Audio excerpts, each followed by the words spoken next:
Welcome to The Explainer. Today, we're jumping straight into the world of Vedic astrology, also known as Jyotish. We're breaking down a lecture that looks at the planets not just as, balls of rock and gas, but as powerful characters in a huge cosmic drama. So, the source material we're digging into today kicks off with this really big question. It basically asks us to think about planets as living forces, each one with its own unique personality, its own mood, and a very specific job to do that actually influences our lives down here. Okay, so let's get right to it and meet our first planetary personality. The source material doesn't waste any time. It casts Mars in this super specific role, the warrior of the cosmos. You could even call it the planetary general. And check this out. This slide is like a character sheet for Mars. The source paints a picture of a masculine force, blood red in color, ruling the south and made of pure fire. So you see, this isn't just some rock floating in space. It's this archetype of fiery, focused, and pretty much unstoppable energy. So where does all that warrior energy go? Well, according to the astrologers, Mars is in charge of our personal courage, our physical strength, and even our relationships with our siblings. It's the engine behind our actions for sure, but it's also the spark for conflict and aggression. And it's even literally tied to the blood running through our veins. Yeah, the source material does not pull any punches here. Mars is officially classified as a malefic planet, which is just a fancy way of saying its energy can be pretty tough. It's described as a force that stirs things up, creates these intense desires, and, well, often brings struggle or pain. So yeah, it pushes us, but believe me, that push isn't always gentle. Now here's something really key to grasp. A planet's power isn't a fixed thing. It can change big time depending on where it is in an astrology chart. The source explains that Mars is at its strongest, its most effective, when it's hanging out in houses that match its warrior nature, like the house of courage or the house of enemies. But put it somewhere else, like the second house, and it's considered weak or ineffective.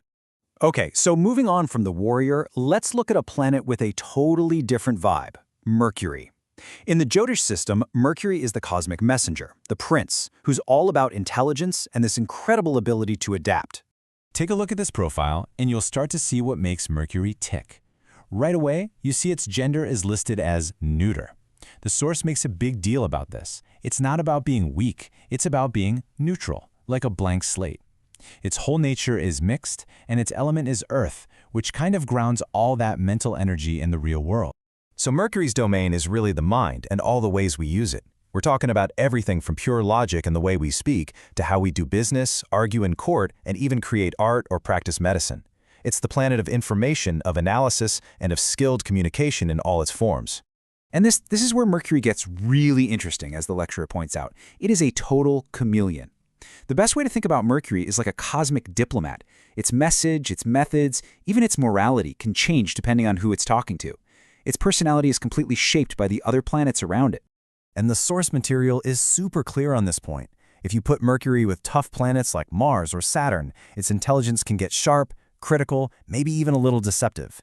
But you pair it with supportive planets, and suddenly its communication is all about wisdom and helping people. And what if it's all by itself? Well, the source says it defaults to being a positive or a benefic force. All right, now it's time for the real heavyweight of the planetary cabinet, Jupiter. The source calls it by its Sanskrit name, Brihaspati, but more importantly, by its title, the Guru. That means the great teacher, the advisor to the gods themselves.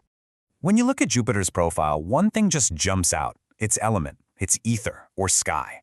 The astrologer explains this represents its boundless, expansive nature. It's as vast as the sky, symbolizing limitless wisdom, knowledge, and just space. And that leads us to a really crucial idea. Jupiter is seen as the most positive, most supportive force in the whole system. It's the great benefic. Its entire job is to be the guru, the one who gets rid of darkness with light and ignorance with knowledge. It brings grace, good fortune, and spiritual guidance. And as you'd expect, its territory is just massive. Jupiter is in charge of higher learning, philosophy, and spirituality, but it also looks after wealth, family, children, and maybe the most profound thing of all, what the source calls the strength of the heart, our deep inner convictions and our sense of purpose. Okay, so we've met our cast of characters, the warrior, the messenger, and the great teacher. But the source material is clear that they aren't just acting alone. They're in a constant conversation with each other. So let's see how their main jobs actually fit together. This table really nails their dynamic, how they all work together. Let's make it real. Think about it like this.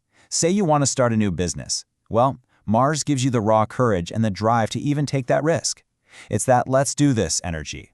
Then, Mercury steps in with the logic, the business plan, the market research, how you pitch it. And finally, Jupiter brings the big picture wisdom and the ethical vision, making sure the business isn't just profitable, but that it's also meaningful and built to last. So, at the end of the day, the lecture we've been breaking down really wants us to see these planetary energies in a new light, not as some distant forces, but as active characters that are shaping our lives, inside and out. And it leaves us with this really powerful thought. These forces are always talking to each other, and figuring out that conversation, the balance between our courage, our intellect, and our wisdom, well, that might just be the key to writing our own next chapter.